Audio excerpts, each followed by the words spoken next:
Las oscilaciones de neutrinos se confirmaron como tales en el año 98 por el experimento Super Kamiokande en Japón y en el año 2001 por el experimento SNOW en Canadá. Y el premio Nobel pues, se ha dado este año como reconocimiento a ese trabajo. Previamente había habido otro premio Nobel en el 2002, si no recuerdo mal, a Koshiba y a Davis, que fueron pioneros en la detección de neutrinos provenientes de fuera de la Tierra. Y precisamente Kajita era estudiante de Koshiba. Y Koshiba fue el que propuso el experimento Kamiokande y el que continuó con Super Kamiokande, y Kajita fue el que lideró los estudios de oscilaciones de neutrinos, el estudio de neutrinos atmosféricos que condujo finalmente al descubrimiento de las oscilaciones. Este artículo del año 98, que se llama Evidence for Oscillation of Atmospheric Neutrinos, aquí tenemos a Kajita. Es el artículo en el cual se demuestra que los neutrinos oscilan. Y en particular, esta es la figura en la cual se ve claramente. Aquí tenemos una ampliación, donde vemos lo que es en función del ángulo con el cual los neutrinos inciden, cuál es la cantidad de neutrinos de tipo muónico que se observan. Y estos son los de tipo electrónico. Entonces se ve que para los neutrinos de tipo electrónico, la predicción de las simulaciones, que son las cajitas estas rayadas, coincide básicamente con los datos, que son los puntos con una barra de error. Mientras que para los neutrinos muónicos se observa que los neutrinos detectados son muchos menos que los esperados. Y eso es porque han oscilado a otro tipo de neutrinos que, como indica aquí, no son neutrinos electrónicos, pues si no habría un exceso, sino que son neutrinos, tienen que ser. En aquellos entonces se postulaba que eran neutrinos tautónicos, posteriormente se ha demostrado que así era. No se pudo demostrar en aquel entonces porque este detector no podía detectar los neutrinos tautónicos. Y luego, en 2002, esta es la publicación de SNOW, Direct Evidence for Neutrino Flavor Transformation from Neutral Current Interactions in the Sudbury Neutrino Observatory.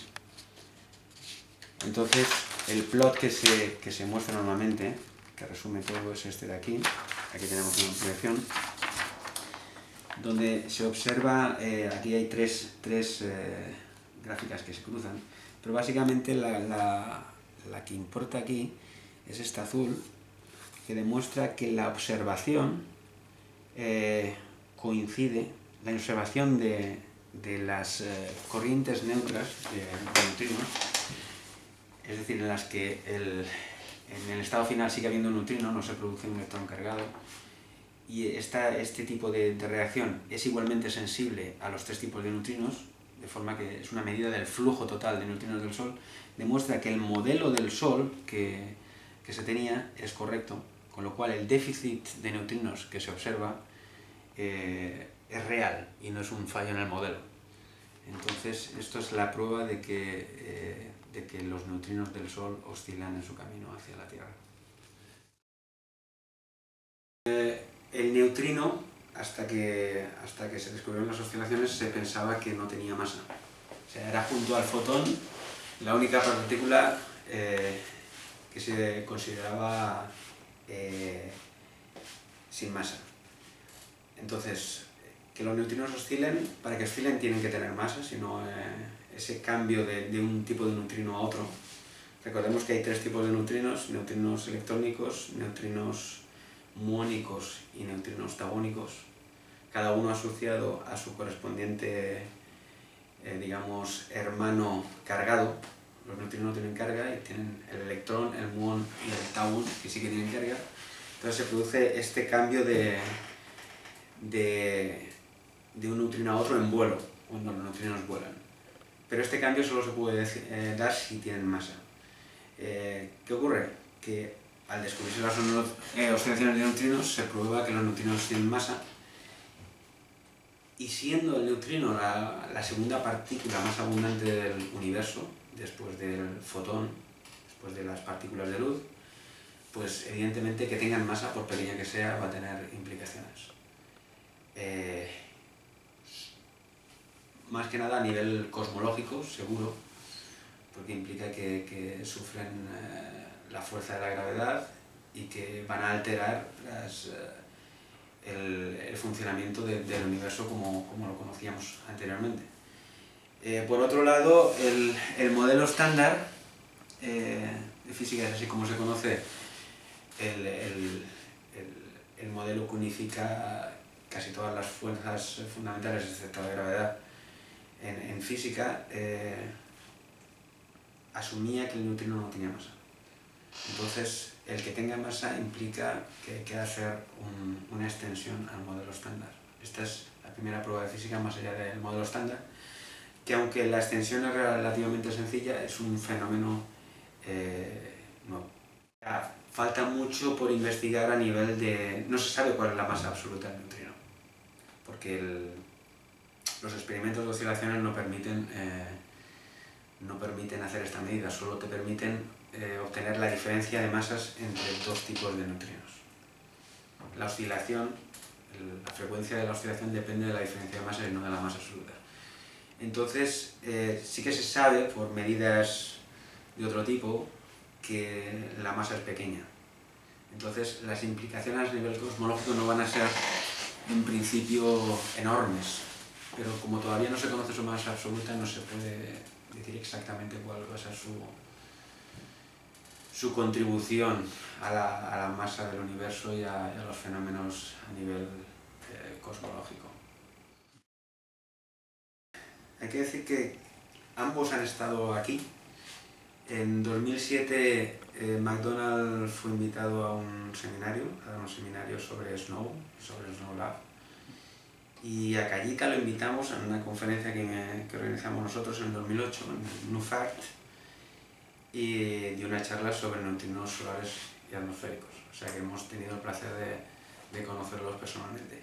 Además, Kajita es miembro de la colaboración T2K, en la cual participamos. El IFIC participa en el experimento T2K, que es el experimento de oscilaciones de neutrinos. Ha sido el experimento más relevante en oscilaciones de neutrinos durante los últimos 6-7 años. En T2K se ha descubierto que uno de los ángulos, una de las transiciones entre neutrinos, se produce la oscilación de neutrinos electrónicos de neutrinos muónicos a neutrinos electrónicos. Se ha descubierto en una de las transiciones que queda por descubrir, se ha descubierto en T2K.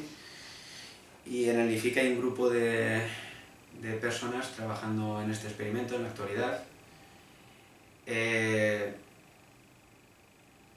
SNOW no hemos trabajado ninguno, pero sí que hay gente que ha trabajado con neutrinos solares en el IFIC, haciendo estudios de fenomenología, o sea que también conocen bien el trabajo de McDonald. Entonces tenemos una relación bastante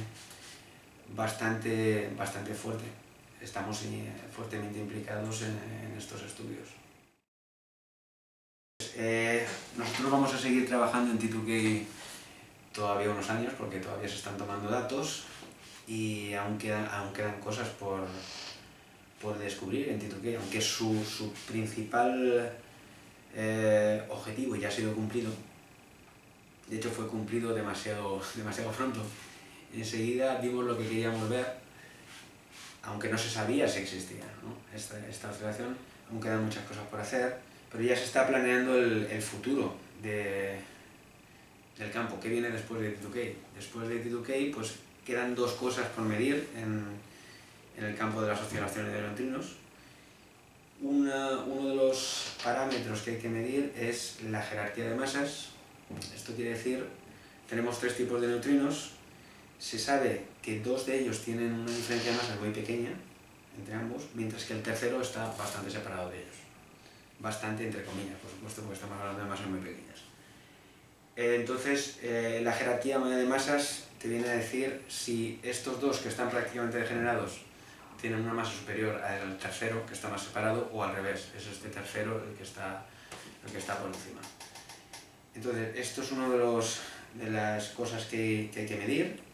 Y otro fenómeno importante es el fenómeno de violación de CP. CP es lo que se conoce como, es una simetría, carga-paridad, que prácticamente se conserva, pero se viola en algunos sistemas. Pero la violación de CP en el sector de los neutrinos o de los leptones, el electrón, muón y tauón, todavía no se ha observado, no se sabe si se produce. Entonces esto es una medida fundamental, pues podría tener implicaciones muy importantes. Una de las implicaciones, que es la que generalmente suelo mencionar, es que si los leptones violan la simetría carga-paridad, podría producir lo que se conoce como leptogénesis, que podría haber dado lugar en las fases tempranas de nuestro universo a una asimetría entre el número de leptones y antileptones.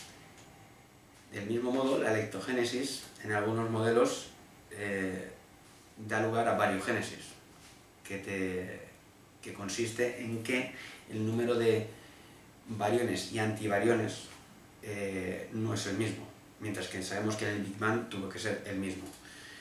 Entonces, por ejemplo, la composición actual de nuestro universo sabemos que está hecha de partículas y no de antipartículas, aunque hay antipartículas, pero no es la materia ordinaria que conocemos, protones, electrones, neutrones. Entonces la pregunta es por qué hoy en día solo hay prácticamente materia y no hay antimateria. Entonces tuvo que haber un pequeño cambio, un pequeño desequilibrio en algún momento temprano de la formación del universo que se decantara a favor de la materia, y la variogénesis producida por la leptogénesis, inducida a su vez por la violación de CP, podría ser una de las explicaciones, y es una de las explicaciones preferidas. Por eso es tan importante estas dos medidas. Estas dos medidas se quieren llevar a cabo en un experimento nuevo, que es el experimento DUNE, Deep Underground Neutrino Experiment, que estará en Estados Unidos, en Fermilab, y el IFIC está empezando a trabajar en este experimento. Es una colaboración, es la colaboración más grande jamás formada en cuanto a experimentos de neutrinos, con casi más de 700 personas, y está creciendo, con lo cual parece que va a ser una colaboración que va a implicar a todos los continentes. Porque hasta ahora, más o menos, cada continente ha tenido su experimento. Parece ser que esto es una colaboración global, y en este experimento se pretenden medir esos dos parámetros de los que he hablado. Y básicamente se está empezando ahora, con lo cual se tardarán entre la fase de diseño del detector, la construcción de prototipos y la construcción del detector final, se tardará unos 10 años. Se empezará a tomar datos a mediados de la próxima década. Tenemos un grupo de personas aquí en el IFIC que trabaja en T2K, y hemos hecho análisis de oscilaciones. Por ejemplo, hicimos el primer análisis de oscilaciones que combinaba la oscilación que fue detectada por Kajita, la oscilación de neutrinos muónicos a neutrinos taúnicos, y la oscilación medida por primera vez en T2K, la oscilación de neutrinos muónicos a neutrinos electrónicos. El primer análisis de oscilaciones combinado lo hizo un estudiante de aquí del IFIC.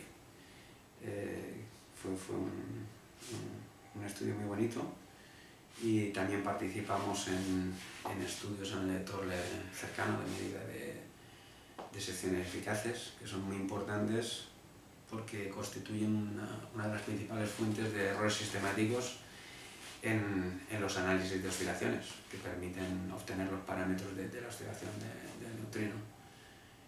Y bueno, también estamos implicados en el software de reconstrucción, en el software de análisis, un poco en todo.